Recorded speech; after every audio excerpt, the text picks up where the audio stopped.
realmente se empolgar ou ainda é cedo? Não, tem motivos para se empolgar.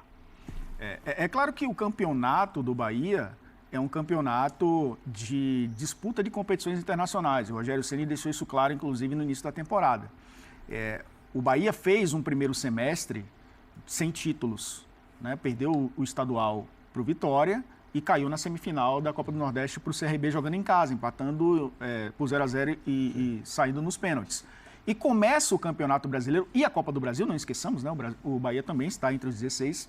Começa o Campeonato Brasileiro com enfrentamentos que muitas vezes você coloca no papel, na conta ali, e diz, opa, aqui eu posso perder pontos no caminho. Venceu o Botafogo jogando fora de casa. É um time que tem 100% de aproveitamento jogando em casa. Perdeu, mas foi bem contra o Flamengo também. Perdeu na estreia contra o Internacional quando o Inter jogava no Beira-Rio ainda. E saiu na frente, né? Acabou tomando a virada. É um time que fez gols em todos os jogos do Campeonato Brasileiro e que vai administrando bem essa pontuação, principalmente jogando em casa. É lógico que se a gente for olhar para os últimos jogos, e o Rogério Ceni tinha poupado, ele jogou 45 minutos o Everton Ribeiro e 45 minutos o Cauli no jogo contra o Cruzeiro. Né? Ele fez essa gestão de minutos. Hoje, contra o Vasco, colocou a equipe completa. E no segundo tempo, o Bahia teve uma queda de rendimento que é natural de qualquer equipe que jogue nessa intensidade que jogou. O primeiro tempo do Bahia foi muito bom. Muito bom. O Vasco foi um time que a gente sabia que era sem o Payet, sem os jogadores de controle no meio-campo, naturalmente seria uma equipe de transição rápida. E o Bahia tomou um gol contra o Cruzeiro do mesmo jeito que tomou o gol de empate do Vasco. Né? Num contra-ataque, numa jogada rápida, numa saída. É bem verdade que o Vasco fez o gol no rebote, fez o cruzamento para a área e acabou fazendo o gol de empate. O Bahia tinha aberto o placar com o Tassiano, numa bola desviada. Mas foi um Bahia de controle do jogo, porque tem um quarteto de meio campo que é para controlar o jogo, contra um Vasco que ia buscar, naturalmente, esse jogo um pouco mais de amplitude para tentar chegar a bola no verrete quando a bola estivesse no último terço. Então, o Bahia perdeu alguns gols que poderiam deixar o time mais tranquilo, né? Duas bolas, teve uma bola na trave do Cauli, um chutaço no travessão, depois ele colocou uma bola por cima. O Bahia perdeu muitos gols, né? Principalmente no primeiro tempo. E aí veio o segundo tempo, que dá para a gente, obviamente, colocar a arbitragem como protagonista. Vamos falar sobre isso. Existiu ali uma falta marcada pelo árbitro do David no Gilberto, que ele acabou levando o segundo amarelo e acabou sendo expulso. É lógico que a gente não pode colocar na conta totalmente da arbitragem o resultado do jogo, mas condiciona também, porque isso, obviamente, 11 contra 10 contra um time que já tem muito volume de jogo, vai jogar o tempo inteiro no campo do adversário. E o Bahia hoje sabe fazer isso muito bem. E aí entraram a trinca, pelo menos, de confiança do Rogério Ceni no segundo tempo, né? O Ademir, ele tira o Gilberto, coloca o Ademir quase que como um ala mesmo, coloca mais uma referência, que é o Estupinhan, e coloca o Biel, que é o cara de um contra um, de tentar abrir espaços, e isso tem funcionado nos últimos jogos. Acabou sendo mais uma vitória importante do Bahia. Vitória do Bahia? Uma vitória importante do Bahia. Não um triunfo. Você pode usar também o triunfo, porque é um sinônimo, mas uma vitória / triunfo do Bahia, mas foi uma vitória do Bahia, uma vitória importante que coloca também, né, essa esperança no torcedor de que, no mínimo, eu já falei algumas vezes, eu não acho o Bahia favorito ao título brasileiro.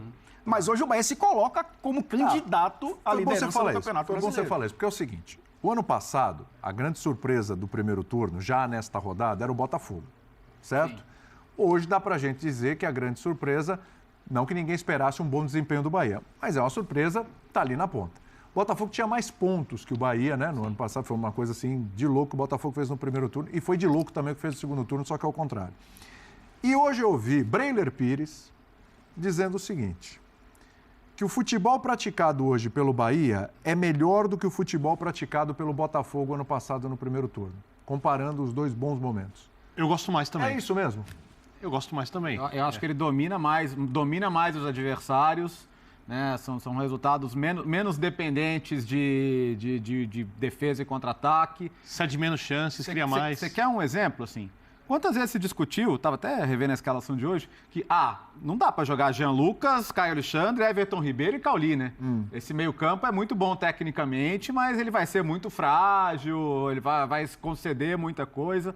E o Bahia tem conseguido se impor, né, com essa formação, que, como ele disse, o Elton é a força máxima, é a formação ideal aqui do time. Sim, o Arias que está na Copa América. Exato. Então, assim, hoje a minha relutância ainda em definir um bloco de candidatos ou favoritos ao título é que a gente está na fase atípica do campeonato. Atípica, por assim dizer, né? Porque aqui no futebol brasileiro não é atípico ficar no meio da Copa América ou os times jogando.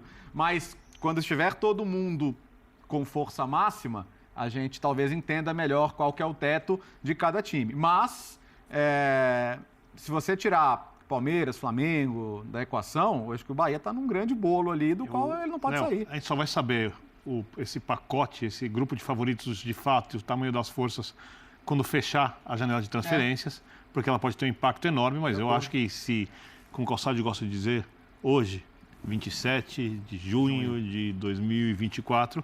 Flamengo e Palmeiras são os grandes favoritos. Colados vem Botafogo e Bahia.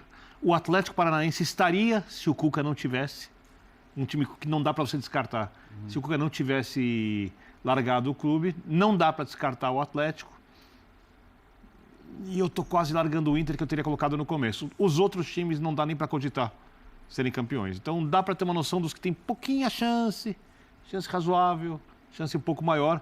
Nesse momento, pré-janela de transferências. Essa janela de transferências pode mudar completamente o cenário. Por exemplo, o Cruzeiro que está ali com 20 pontos, fez a janela mais chamativa até agora. Né? Então é um time que tá batendo alto ali com o que tem. Na janela pode entrar na Já briga. botou uma pressão nos que chegaram. Porque... Sim. É verdade, já chega com a responsabilidade de manter esse nível. As coisas mais difíceis do mundo é querer imaginar... Na próxima rodada, a gente vira 1/3 do campeonato. Isso. 3 rodadas, não sabe o que vai passa acontecer. 1/3. Você pegar assim, se o Brasileirão fosse uma estrada, né? Você tem 2 tipos de estrada. Aquela com 5, 6 faixas, postos de gasolina, estrada na linha reta, estrada maravilhosa. Então, você consegue imaginar que horário você vai chegar. Só que o Brasileirão é uma estrada que é cheia de buraco, caiu a ponte, o posto de gasolina não está funcionando. É igual as estradas que o Geode está enfrentando lá na neve. Tem uma barreira, tem ali estão assaltando na estrada também. Seu carro corre o risco de enguiçar também. De enguiçar. E algumas latas velhas. Então, cara, você fala assim, me diga quem que vai chegar e que horário. Você fala assim, esse é o Brasileirão. Cara. Você olha o campo, cara, Fonte Nova e o Castelão... Completamente. Não merecem, sim, os times que jogam, falando no caso do Brasileirão Série A, do Fortaleza e do Bahia, poxa, eles mereciam coisa melhor. Melhor, sim. É um horror. O próprio Voivoda já reclamou várias vezes. É um Rogério horror. Ceni também já Castelão, cara, se a área, aquele termo que a gente fala no futebol, que é o funil, né? Que são as 2 traves, você vai puxando assim, um funil, que é de onde sai a maioria dos gols. Sim. Realmente, o gramado tem a marca. Sim, ele está ali, ele é pobre, ele não tem grama, ele não tem cor, ele é cheio de buraco. Então, assim, isso é o campeonato. Ainda o Fortaleza tem que jogar nesse campo. Figura, e todas as viagens do Fortaleza são viagens continentais. Para jogar. Sim. Todas. É mais difícil o campeonato do Fortaleza, do Bahia. Só para não perder aqui também de vista, tem vários jogos aqui ainda para falar, mas o Vasco. O Vasco, depois que saiu seu treinador, o Pacheco, o Vasco consegue uma goleada para cima do São Paulo, super inesperada. E o Vasco hoje foi competitivo contra o Bahia. Eu me colocando na posição do vascaíno, temos vários companheiros nessa condição, né?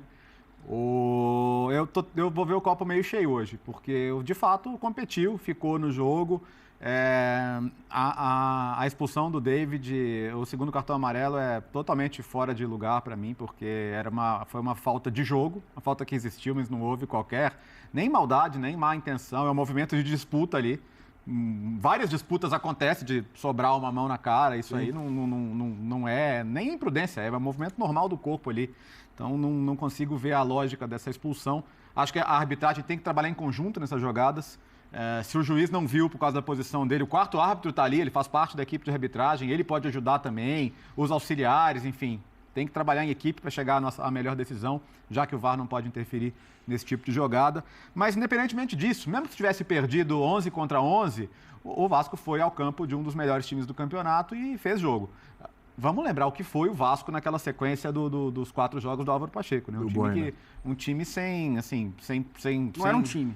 Sem plano de jogo, sem estrutura, sem capacidade mental. Assim, acho que olhando para frente, você consegue tirar das 2 últimas atuações, da do Vasco e da do São Paulo, não precisa nem falar porque foi ótima, mas da atuação de hoje eu acho que você tira mais perspectivas de recuperação do que más notícias. E Vasco e Bahia tem algo que eu acho que vão pesar a favor dos objetivos dos dois no campeonato.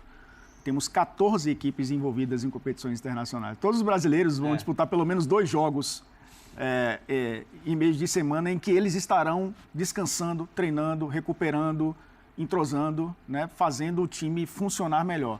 O Bahia se aproveitou disso. Essa é a pergunta.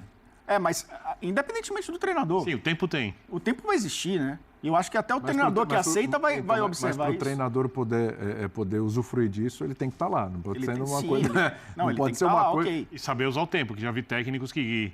Eu não vou falar exatamente qual técnico aqui, mas uma vez estava numa situação muito boa no campeonato, eu fui entrevistado. O técnico é bom, mas ele sabia que o time estava jogando mais do que ele mesmo acreditava. Podia não estar jogando, mais do que ele acreditava. E o time ia ter uma paralisação de 1 semana ou 2 semanas, não lembro exatamente o que ia acontecer, se era eu não lembro, mas resumindo. Eu falei assim, bom, agora você pode descansar, o time vai melhorar ainda mais. Ele falou, queria que não parasse, porque está... Mas até o interino vai ter tempo, mesmo que seja um interino no Vasco, ele vai ter pelo menos 2 datas livres, né? O Bahia tem a Copa do Brasil, né? Enfim, tem essa questão que pesa também, mas é um tempo valioso nesse momento da temporada, né? Em julho tem a pré... Também tem a Copa do Brasil. O Vasco também tem a Copa do Brasil. Fortaleza.